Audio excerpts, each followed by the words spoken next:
certainly a lot more than I expected tonight. I believe that when we think about life, as Pat Williams talked about, it being born and then the development, I think of what was born here in the C of A Society, and my desire to lead came when I experienced cancer 10 years ago. I looked at my life and I said, are there things that I can do differently and better to help the community? I've tried to be a good father and be a good leader in my family. I've tried to be a good leader in my friends, but I felt like I had failed as leading in the community. So I then devoted myself to being a mentor to Georgia State students in the Research Challenge in the CFA, and then eventually became president of the CFA. And as president, I said, we need, as a community, to have a better vision of what finance is.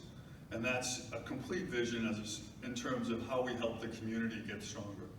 And so we created a foundation 4 years ago, and in doing that, we allowed our 1,500 members to channel their 20 years of experience and put back into the community where there's a huge need, which is in financial literacy.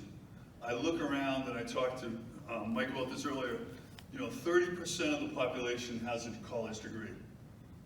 About 20% of those are in business. So 6% of our population has some education or knowledge in business. 94% does not. So there's a huge gap in terms of people being able to feel good about money and to be successful. And I think that we as leaders need to step into that gap and do what we can.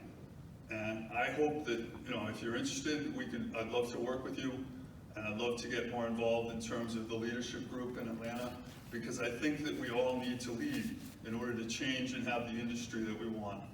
And I hope that, we can take this and we'll have more awards and more leaders that come out of the C of A Society of Atlanta. So thank you